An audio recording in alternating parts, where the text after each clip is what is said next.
Well, first of all, I'm so happy to be here at the studio school because I've been to many lectures, and to be invited is a true honor. I've been aware of the studio school since my freshman year at Boston University, when my TA, who had done her undergrad at Queens College, introduced me to the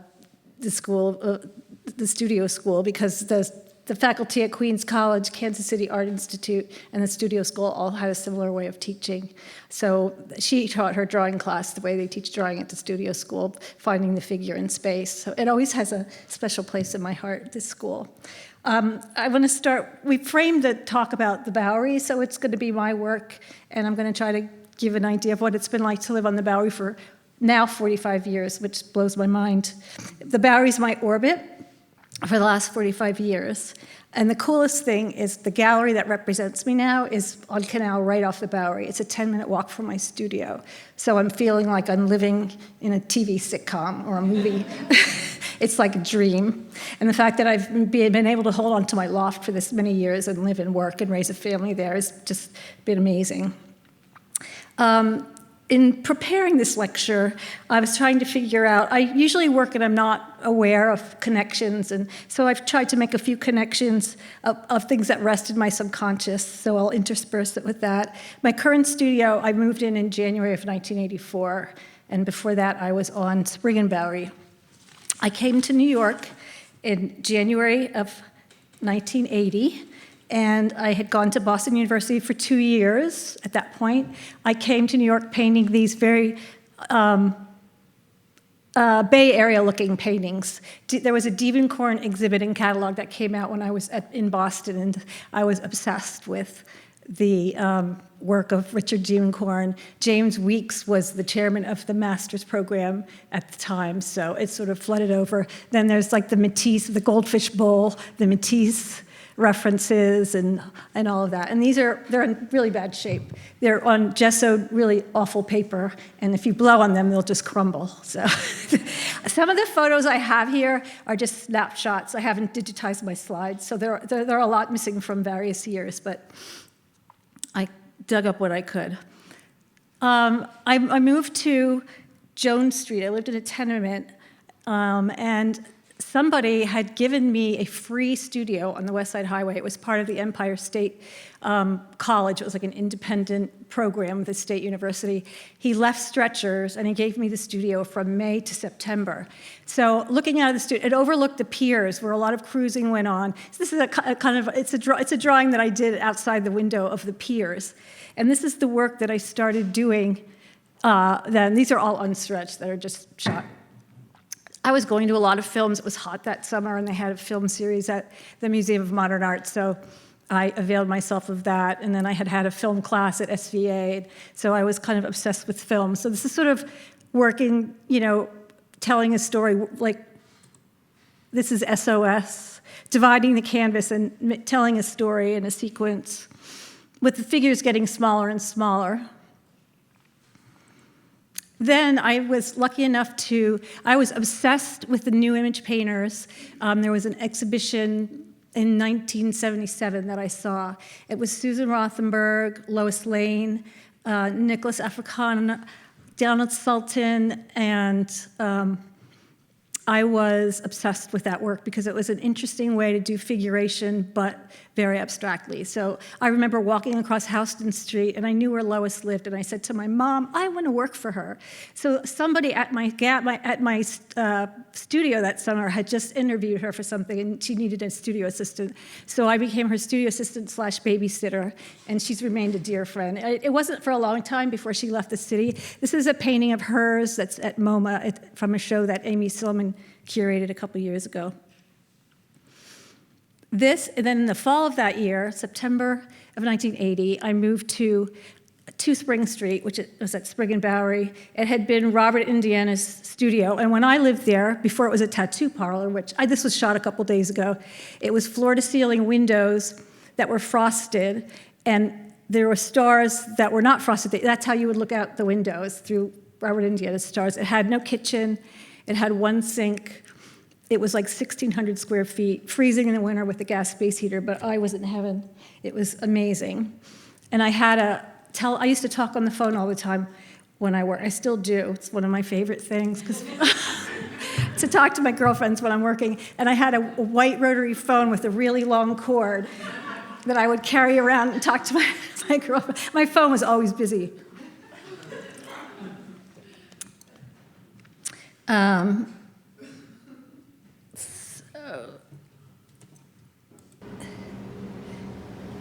Oh, it's video.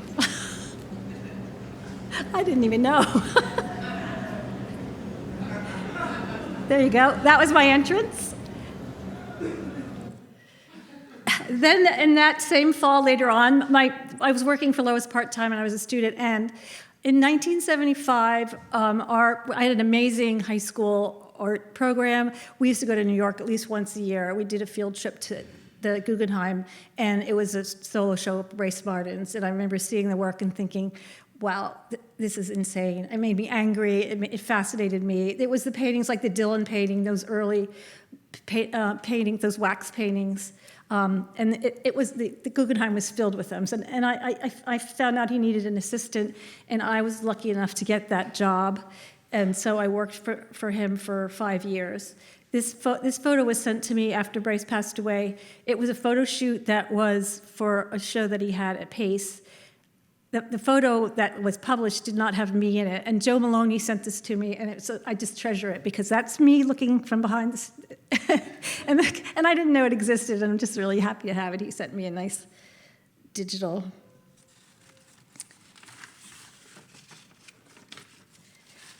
So Bryce lived his studio was at 105 Bowery, so I helped him move from 105 Bowery at Grand Street up to 54 Bond, almost as soon as I started working for him, where he remained until 1985 when he moved next door to my studio at 276 Bowery.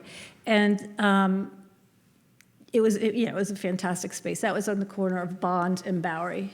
And then Billy Sullivan took over his loft at 105, and Billy Sullivan, the painter, lives there to this day. And one of my best friends lives downstairs. He's in the audience tonight. And I've lived in that building too. Yes.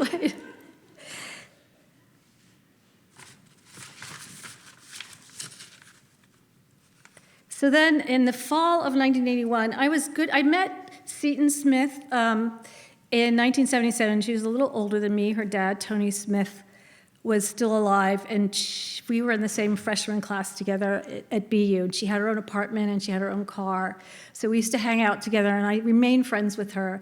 And we both moved to New York at the same time, and Kiki Smith, her sister, was curating a show at White Columns that fall when it was on Spring Street, way over by the river. And it was that's Seton's twin sister, Bibi, who later was married to Walter Robinson, the painter and critic. And it was a film and a performance that was called Cave Coming Out. And you have like Nan Golden, you have all these people who went on to be something, and nobody knew who they were at the time. And it was the whole group kind of around the Bowery and the Lower East Side, the collab group. It was, a really interesting group of people. It was the first time I showed in New York. I was absolutely thrilled. I was still in school. And this is what I showed. It was a little collage. I was obsessed with airplanes for some reason. And when I was working for Lois, she was doing all these, she would send me to 4th Avenue, which was lined with bookstores, used bookstores. And I'd have to search out old National Geographics, and she would cut them out. And so this is kind of like her influence on me, this funny little drawing. I have it hanging in my house still.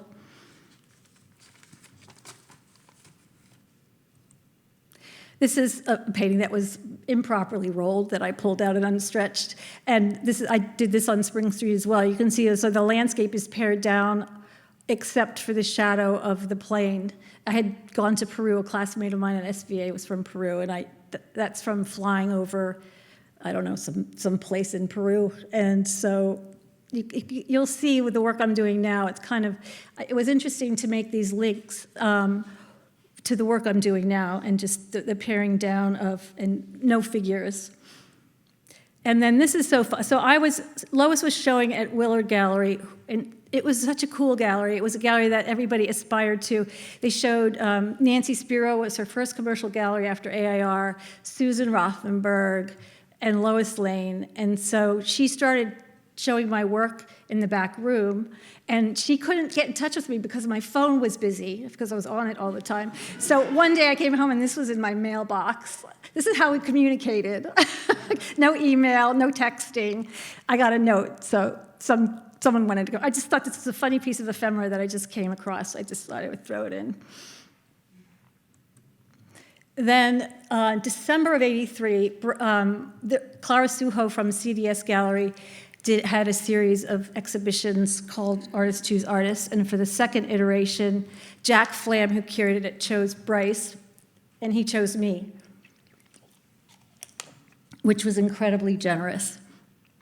The gallery was beautiful. It was in a house on 75th by the Whitney. That was the gallery at the time. This is taken from the catalog.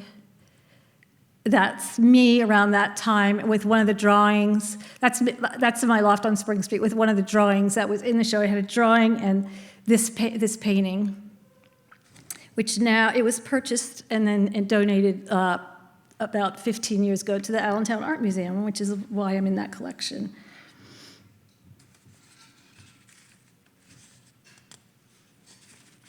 It's 96 by 84. Then in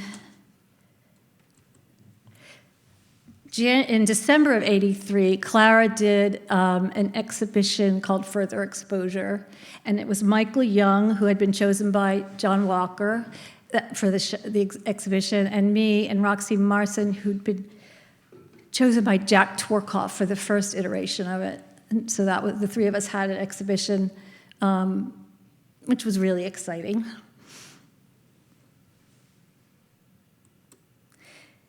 And then that following January, I moved into my loft at 280 Bowery.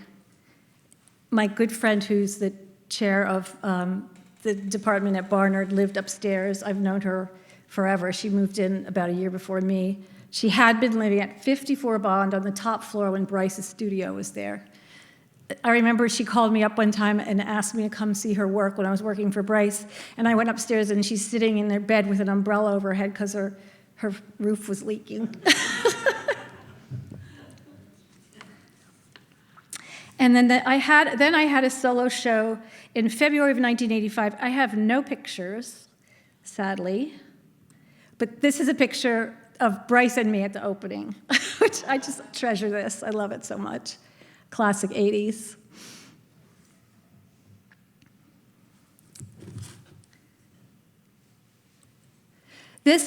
I was upstate for the weekend, and a friend of mine had this hanging in her hallway. It's an old painting from 1987, so I just took a snap of it. That was fun to see. Sam, you saw it this weekend, I think.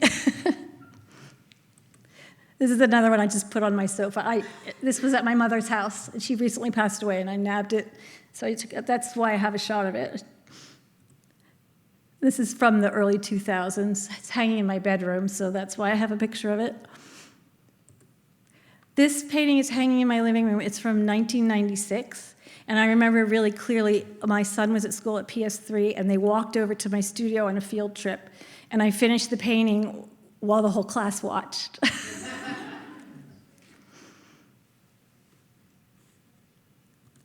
This is the blizzard of '96.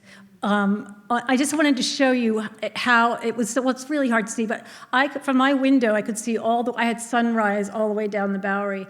There was such sky on the Lower East Side. There were no tall buildings. There was an empty lot across the street. It had been a shooting gallery, then it burnt down. Someone set it on fire, and it was an empty lot until they built the buildings around the time the new museum opened. And the sky was really big, and it was really deserted. So we were playing out in the snow. The gallery closed in 2005. After I had kids, the gallery kept representing me, but I got less and less attention from the dealer, which is apparently a common story that I didn't realize was happening until years later. And my neighbor Joan Snitzer and Susan B. convinced me to apply to A.I.R., which is a legendary feminist collective that was founded in 1972. Nancy Spiro showed there, Judith Bernstein. It's a very important space, nonprofit space in New York. So the first time I applied, I was rejected. And then I reapplied. I was very pissed off. And then I applied a year later at Susan B. and Joan's insistence, and I was accepted. And it really was an amazing place to land for those years. It gave me a chance to explore and expand my work, and I turned out to be a leader. I couldn't even raise my hand in front of 10 people without my heart pounding out of my chest, and I became the president of the board. And along with a dear friend, Maxine Henryson, we kind of shepherded the gallery into what it is today. It was really a privilege. There's a fellowship program. We mentored young artists. And it is now for self-identifying women and non-binary artists. They're currently in Dumbo, but they'll be moving shortly. I'm not allowed to talk about it, but it's very exciting. This was the first show I did at A.I.R. That's a pastel. Again, I'm shifting, it's almost like a film edited, but all put together. Same with this piece. Seton actually bought this. She's been a great support all these years. Then this is my dog Henry in my studio working on my second show called Purlieu. And around this time, this painting is called Purlieu, I discovered Vasari paint. And until that time, I was really strict about painting with a limited palette and mixing all my own colors. And I went to Vasari paint. They just moved to Industry City, but they were on 27th Street forever. And Gail, one of the owners and our artists there, just introduced me to a whole new world. The paint is amazing. I should be a salesperson for them. With the exclusion of the silver paint that I use and cadmium lemon, I only use Vasari paint. It's filled with pigment, and it's so much fun to go there. And I've learned so much about mixing colors. She's a reservoir of knowledge of who used what pigment, how the pigments were used in history, and how they, different mixtures that you can make. And she's just amazing. And I'm obsessed. Anyone that knows me knows that I'm obsessed with the New York City Ballet. So I was trying to find connections. This is rubies, Stravinsky rubies. I just thought it looked like Purlieu, so I stuck it in there. This is a painting, an untitled landscape painting from 56 by 162 that was in that first show at A.I.R. And this is probably the influence for that. Let's see if I can play this. So we spent a lot of time doing this over the years. So I think a lot of the paintings have a watery vibe. Let's see, how am I supposed to do this? Okay. There we go. This was an A.I.R. exhibition with my friend Maxine Henryson's photograph and a painting of mine. I think it was like 2014 at Governor's Island when people were just starting to show there. We got a space and we showed there. So I was trying to make connections. It's like there's Jenny's Notch that I pass all the time upstate. Obviously, it came from that. I didn't paint it from life, but it obviously was in my mind. This is a view out a window, and this is, again, 2 panels, like sort of the way a film works, of this landscape. This is a called Hudson River painting, and we used to take the train up and down. It's a view of the Hudson River. This is from 2014, I believe. 2013, 60 by 30 panels, still really figurative. In 2015, I went to a residency at the Vermont Studio Center, and I started making these leporellos, which, again, sort of work in a way film does, and just different edits and cuts.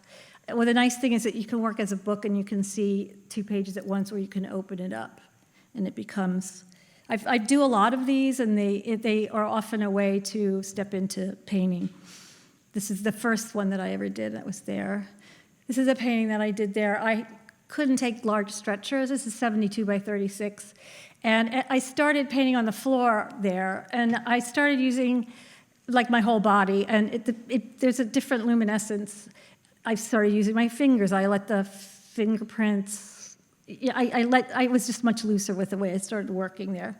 And I started thinking about nature. I mean, I have a love-hate relationship with the country because sometimes it's just too green, and I really miss the Bowery. And also the ticks. The ticks have ruined it for me. This is another painting I did then when I was starting to reconsider life in the country.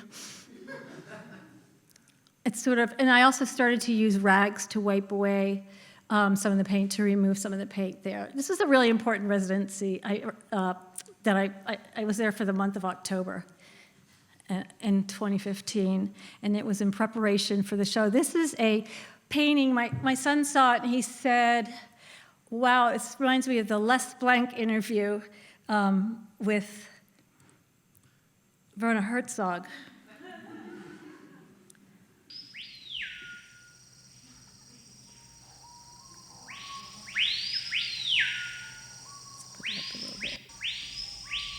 Here.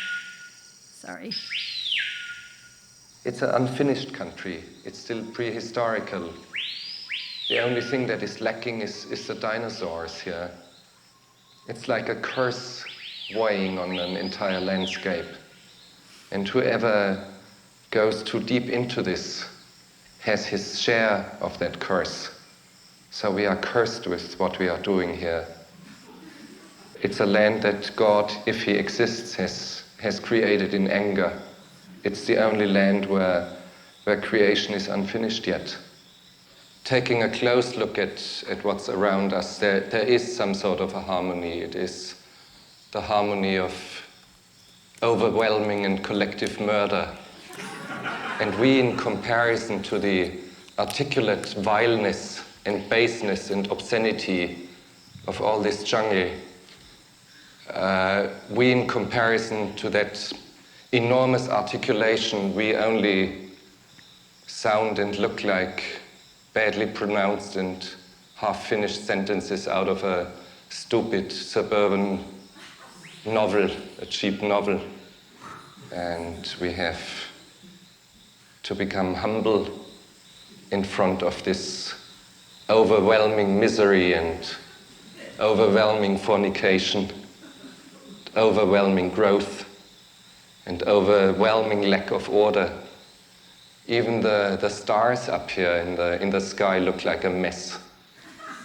There is no harmony in the universe. We have to get acquainted to this idea that there is no real harmony as we have conceived it.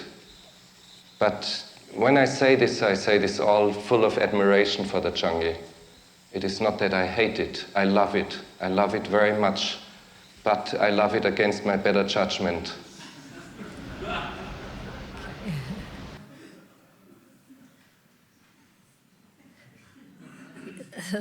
That's how I feel about upstate sometimes.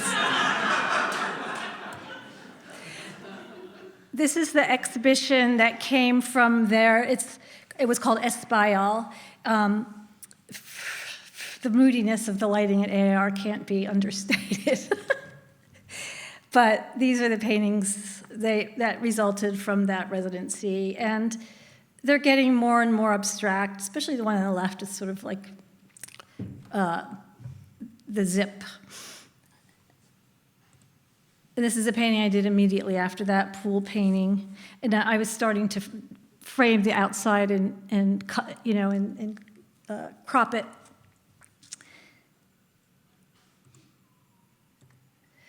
This is a wet street in Paris. I was staying at Seaton's apartment, and it just seemed to look like this painting. It's the first painting that I made that was silver, and I remember who I was talking to on the phone when I made this painting. A lot of paintings I remember who I was talking to when I made. This was from 2017, 72 by 36. When you push them together, it's a double square. I like that idea. And I like the idea, I think of it as sort of like nature, but like with metal, like interfering with metal, and it's really abstract. It's not meant to be a landscape at all. Then I saw a Degas exhibition, I think it was at the Met, might have been at MoMA, and I loved the pastels that were on colored paper, and I became obsessed with working on colored paper. So I went to New York Central Art Supply, which was a 100-year-old art store that was closing at the time, and they had the most amazing paper department, and I bought colored paper and started making these punk pastels. This paper on the right was 43 by 34, which is brilliant size, and it came in all different colors. So that I really got into pastels starting then. This is just a painting I did around, I'm not sure even when, around that time. Then I was upstate and I was posting these pictures, and someone I know, Sarah Motalebi, was doing a set for an opera, and she kept posting these green screen paintings, and I kept posting these green paintings, and they were simultaneous, and she kept writing Jinx, Jinx, Jinx every time we would post at the same time. So it gave me the idea for a show, which I called Jinx, because it has different connotations. This was working on that in the studio after that summer. The paintings were, let's see, the purple paintings are untitled capital A, small a, untitled capital B, small b, which kind of, it's almost like a chemical reaction. They're very like otherworldly chemically. And the other paintings were landscapey that were, I used cadmium green right out of the tube to crop them. And I had such a difficult time hanging the show. It was really DIY at A.I.R, so I schlepped all those stuff there, and I was like, it's terrible, I can't figure it out. And Roxana Fabius, who was the director at the time and is now the director of the National Museum of Uruguay, and Patty Hernandez, who is the associate director and is now the associate curator at Mont, were the most amazing team to work with. They changed my life. Their studio visits were amazing. They stayed late and installed this exhibition in such a way, it was brilliant, and they knew exactly what I was trying to do with it. The only thing I did was move the painting called Jinx so that it would reflect in the air conditioning duct.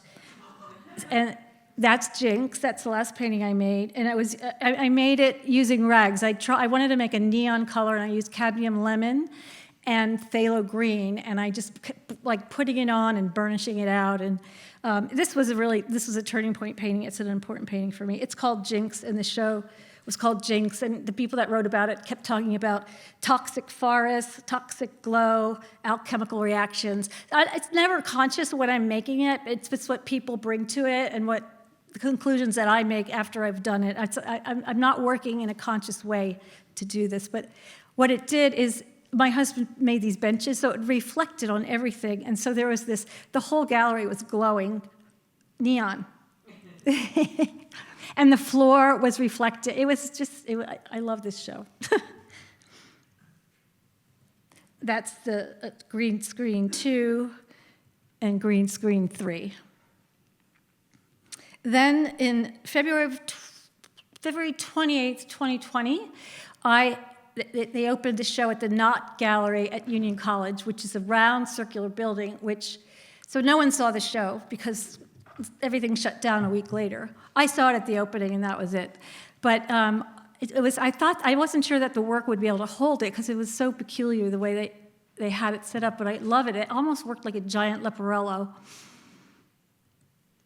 Those are 2 pastels that were in the show. That's on Bouguer paper. They're 43 by 34. One of them hangs at Borgo now, I'm happy to say. And then that during COVID, I started making green screens. This was from a little exhibition that summer of 2020 that A.I.R had, and I contributed some green screens to that. These are 2 other paintings that I made during COVID. These are COVID paintings. The paintings sort of started, since I was on my screen constantly during COVID, they started to look like screens. I was watching videos, I was on Instagram, I was Zooming with people. So the painting sort of took on a backlit backlighting so that it looked like it was coming from behind, and it's something that I strive for. Now, this is a painting that changed everything, and my good friend Billy Cohen saved this painting. I made this painting, and I was so upset with it that I wiped it out, and she said, no, let me come look at it. She said, touche pas, it's done. Don't touch it. And so I love the edges. I love the way the stretcher bars come through because it becomes an object and it's part of the composition. And I love that the history of the painting shows through. And it was the first time that I was comfortable with just leaving a painting that was wiped out. It was a reject, but it really works. And so it's called OID, Object Identifier. So it's sort of like an object painting that showed at Spencer Brownstone. That I think it was the summer of 2021. This is my little dog. And I also started getting used to making paintings and letting whatever happened, either while I was painting or afterwards, become a part of the painting. So Gus helped me on this painting. I had my back turned and I heard this noise, and he had licked the bottom right corner, which I left. It became part of the composition, and this painting was exhibited at Magenta Plains. It's called Licked Painting. And then the next show, and my last show at A.I.R. is called Pareidolia, because I was making very abstract paintings, but people kept trying to find a meaning or an object in the painting. So it seemed like, yes, the tendency for perception to impose a meaningful interpretation on a nebulous stimulus, usually visual, so that one sees an object pattern or meaning where there is none. Which I love and I embrace. Whatever anyone wants to see, I'm happy with it. So this was the last exhibition at A.I.R. I decided that this would be my last exhibition. I'd been there 11 years, and I really was ready to move on, not sure what would happen next. That's a view through last day. This painting is an important painting to me. It was done on, stretcher bars are really important to me. They're stretcher bars that I bought on Cooper Square made of redwood in the 80s. And I found them, unstretched a painting, and made this painting with them. So you can't even get redwood anymore. And Cooper Square does not have stretcher factories anymore. It's owned by NYU. So that's the painting that was in the show. This is a painting called Tracked. You can't see it, but I paint on the floor, and the dogs broke into my studio and walked all over the painting. I thought I had gotten all the paw prints out, but when it dried, I realized I hadn't. But it was a welcome addition to the painting. It happened on a couple paintings, actually. This is a painting that I have affection for.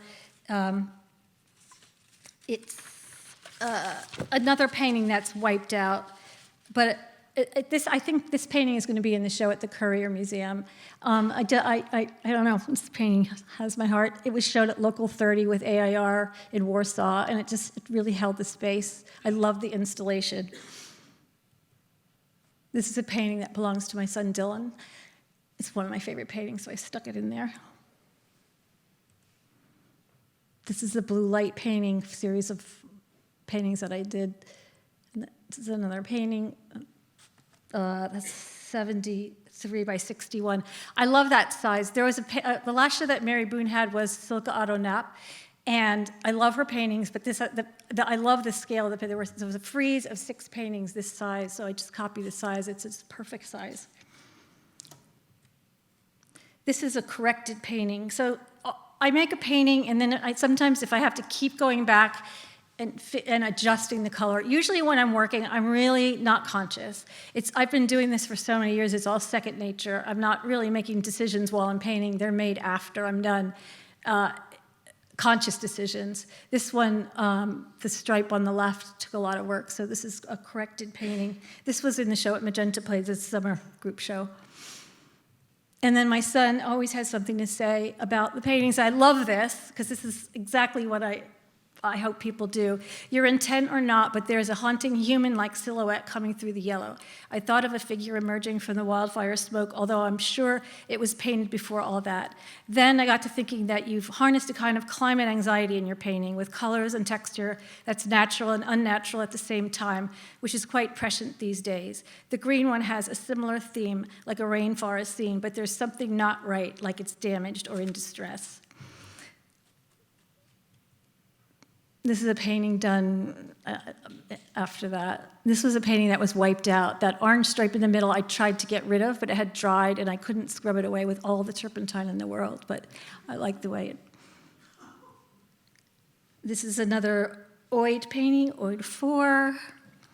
This is 56 by 44, Oid 3. These are a bunch of pastels that I did. These are 17 by 10.5. It's Bouguer paper that I've torn down into these sizes. It's a pretty standard size for pastels that I do. I'll be having an exhibition of works on paper pastels at the Stance Gallery in Stockholm in September. That's just been confirmed. That's full-size Bouguer. These are more Leporellos that are much later than the original one. I haven't done them in about a year and a half, but I hope to start for the Works on Paper show. I hope to do more. Then, in 2023, at Zwerner Gallery, there was a recreation of Dan Flavin's 1967 show at Cornblee Gallery, and I became obsessed with this work. I went back several times. There was so much ephemera around it and drawings and sketches. So I became obsessed with Dan Flavin. I went to Dia Beacon to see the Flavins, and I remain obsessed with Dan Flavin. So this is the first painting in a new series after I left A.I.R, and it's called Light Trap #1. This is Light Trap #2. Yeah. This was in my show at Magenta Plains in January of 2024. This is my front porch on the Bowery. My neighbor, Alan Steele, I got these chairs from a friend, the white ones, and then my neighbor, Alan Steele, and I often we started sitting out in the evenings, like waving to our public. People crossing from Whole Foods, we'll see friends, and they'll be like waving to us. And we sit and chat, and I wanted to, he's been living there since 1977, and I really want to start recording, and I think it would be amazing to have some oral histories. He has amazing stories. Because when we all first moved in, it was very mafia. We were told that if anything happened to us, to see the TV repairman on Elizabeth Street, and he would make it good. This is at night. This is our corner at night, house in the Bowery overlooking our public. This is another corrected painting.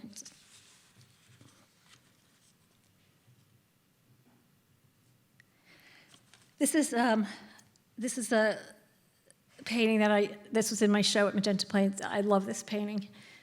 It's, I'm really starting to learn how to manipulate the silver in ways with underpainting, and it got very exciting to do this. It's 90 by 90, it becomes a square. It's 2 double square panels. That's another thing about Bryce. He had rules, and there's so much I copy from just being in the studio at such a young age, like even putting 2x4s under the paintings and using, ginseng boxes to put my charcoal in.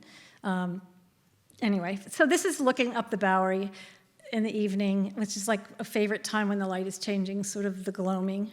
It's the Empire State Building. I love the light reflection. This is Magenta Oid that was shown at Magenta Plains.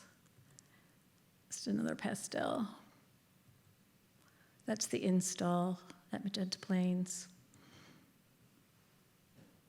I like the install shots because usually they're tiny, the images of the paintings, but they did a good job. This is untitled. Kaufman Repetto has this. I think it might be exhibited in March. This is, I started using, I underpainted, but I also used gravity. I picked it up and let the paint sag in certain ways, and then laid it back down to dry just to see what would happen with the silver paint. And I let also not raw canvas, but just gessoed canvas shine through. This is a random shot that my friend Jen, the butcher, that butcher shop has been on Elizabeth Street for 100 years, and she took it over from her grandfather, who died of COVID. She was helping him with it, and some random person on Instagram posted it, and she sent it to me. So those are my dogs. That's me walking around the neighborhood I've walked around for 45 years. It's crazy, like all the ghosts of just like remembering walking there when I was, 20 years old, 21 years old. This is another painting that's, the whole bottom left is just gessoed canvas. That one painting taught me, I just want the painting to barely be there, just to have the bare minimum to make it work and to not overwork it. This is, these are sister paintings. This is the late afternoon to my studio. I would never have had this, 15 years ago, but now that there's a big building, the western light reflects off the building and then reflects into my studio, and I just thought that was a pretty light shining in. It's another, it's one of two sister paintings. I have a twin sister, so I often work in pairs. I suspect it might have something to do with that. This painting is called Supernatural. It was in my show at Night Gallery last February, March. It's also a favorite of mine. I feel like this was the last painting I did before the show, and it's a really important painting to me. And it's also, my son came to see it, and he's like, wow, that looks supernatural.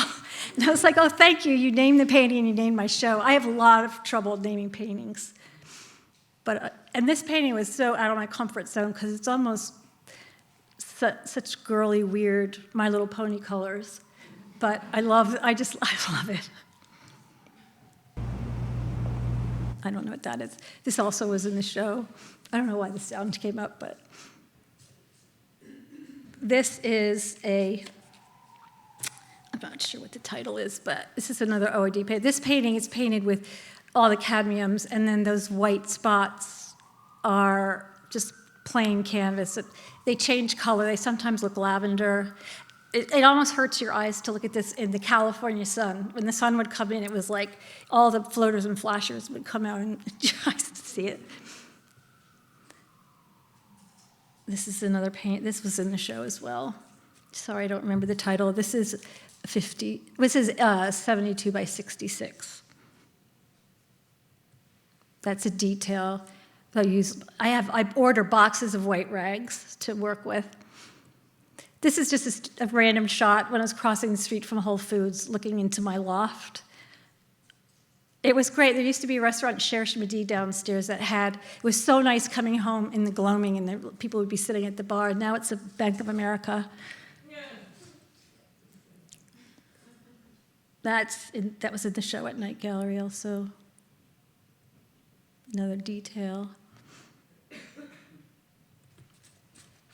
This is a diptych pastel that I did. So it's 17 by 21. That was in the show at Night Gallery. That's me in the light. Like at noon, I was there and friends shot that. This space was amazing. It was one of my favorite shows. It was huge, and the California light came in, and there were skylights, and it would just illuminate the work in such a beautiful way to have these works that were made on the Bowery in this light. These are new sneak peek of work that's not been shown. These are work that I've been working on the last couple of months. I'm not sure what's going to be shown or where, but none of them have titles yet. One of them does, maybe. This one's completely wiped off except the top. This is 38 by 25. This is a dawn redwood that it's a landmark in our neighborhood, and I'm lucky enough to get a peek of it out of my window. It's just, I love it so much, and I remember I have pictures of when it was just a couple feet tall, when it was planted, and now it's this majestic tree that remains in the Liz Christie garden, which they managed not to ruin. This painting's at Miami Basel. It's called The First Green Veil. This still has no title. This painting, after I made this painting, I was leafing through a Dan Flavin book, and I saw some green neon that was diagonal, so I'm sure that was in my head, painting that. This is just a shot of my studio floor. I paint on the floor, crawling around. If I can't reach, I'll stand up and wade into the painting on the stretcher bars like a balance beam. I do have some long-handled brushes, but those trays come from the kitchen supply store down the street, and they're perfect for pastels and brushes and paints to cart around. This is a painting that I'm working on the floor. This is another veil painting.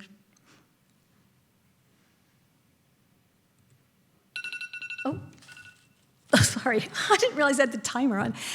This was from a studio visit last week, and Olivia, the director of the Magenta Plains, took it. I just thought it was funny. It was like a painting with legs. And this is the painting, and I think I'm going to call it My Little Pony. I'm excited to show that. Another one. This is a pastel that I did. In the 80s, there was a restaurant called Chanterelle, and they had an artist series of menus. Roy Lichtenstein, Merce Cunningham, Susan Rothenberg, they would have artists design the cover of the menus. It was a wonderful, magical restaurant on Grand and Green.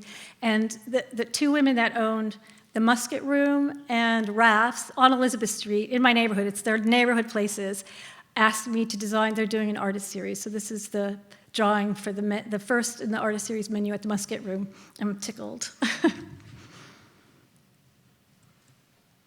This is a 38 by 25. And this is nighttime on the Bowery. So, good night from the Bowery.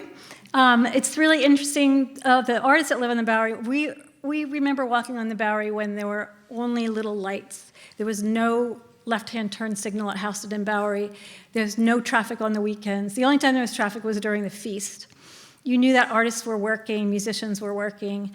Mark Rothko had a studio on the Bowery. Tom Wesselman was in the studio that's now part of the new museum. Harvey Quaitman. Bryce Martin was living at 276. Not living, but working.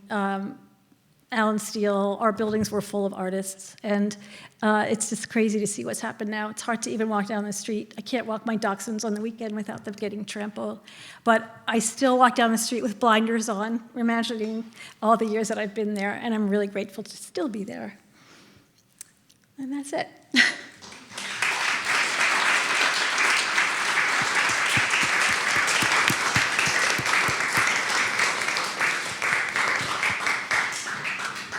Okay, we have time for a couple questions. If you just raise your hand so I can see you. I have a question. Is this working? Yeah. Oh, okay.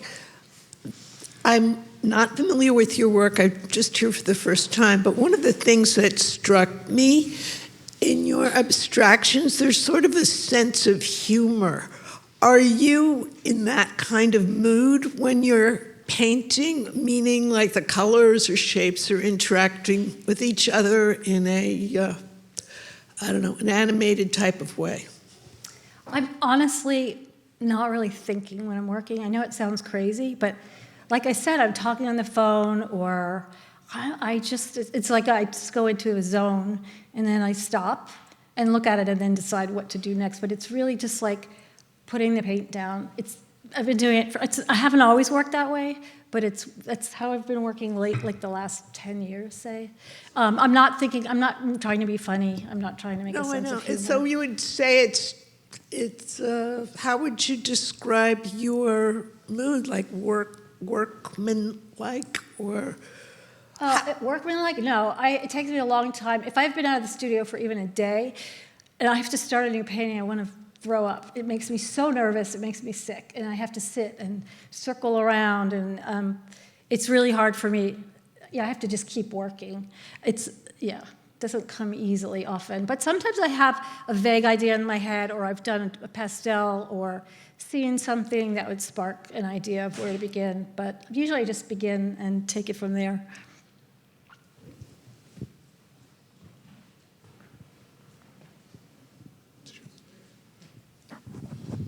You mentioned a kind of paper that you work on with pastels. Yeah. What is it? Hanimal makes it. It's called Bugra. It used to sell it at New York Central, so I bought a whole lot there. And you can get it on Blick, but they don't have great colors. Talus has it. Is it called Talus in Brooklyn? They have that. You can get it there. I just discovered because I'm running out of my stash.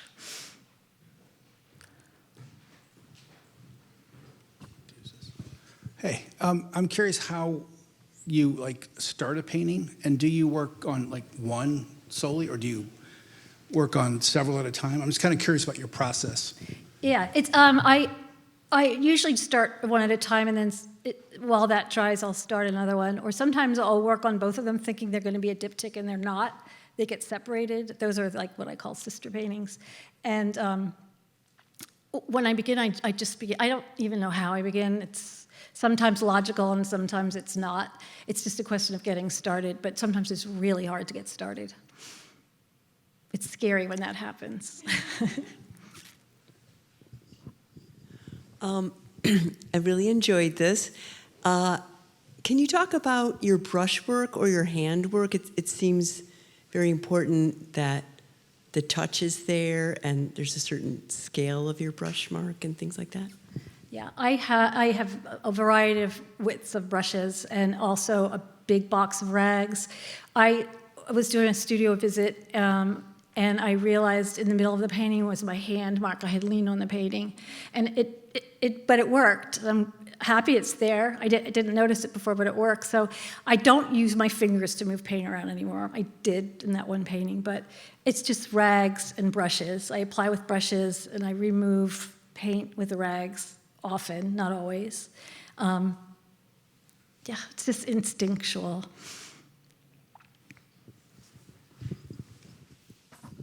I don't know if this is really a question, but it felt like the work you did very early on that was so monochromatic with those tiny little figures. It feels like what you're doing now, which is more luminous and filled with light, that you always were there from the beginning. Does that feel that way? Well, that's what I discovered in doing all this, those little paintings and the pier, looking out over the pier in 1980 at people sunbathing on the pier when they're tiny figures. Yeah, it all kind of, I just concocted that for this lecture. Yeah, so it's like you were always there from the beginning. You just sort of came back, but differently. Yeah, but the painting got better. Oh, yeah. I learned how. I learned how to paint. I hope so. Anyway. Oh, yeah. We got time for one more. Let me get out of the way. Okay, great. Hello. I wanted to ask about your color. So you do a lot of wiping away, but I'm curious how many faces or transformations of color relationships does a piece have before you decide on it? I can make a painting in an afternoon, and I could make a painting that I go back to and labor over and keep wiping out for weeks. So it just depends. It depends. I don't have a set formula for it. It's just what the painting says to do. I usually have an underpainting. I start with an underpainting, not always, but I like to work quickly. I don't want something to look overworked or labored. I'm not into that at all. I want it to look fresh, like it's barely finished. I'd rather have it look unfinished than overworked. So it's a fine balance of when to finish. Thank you, Jane.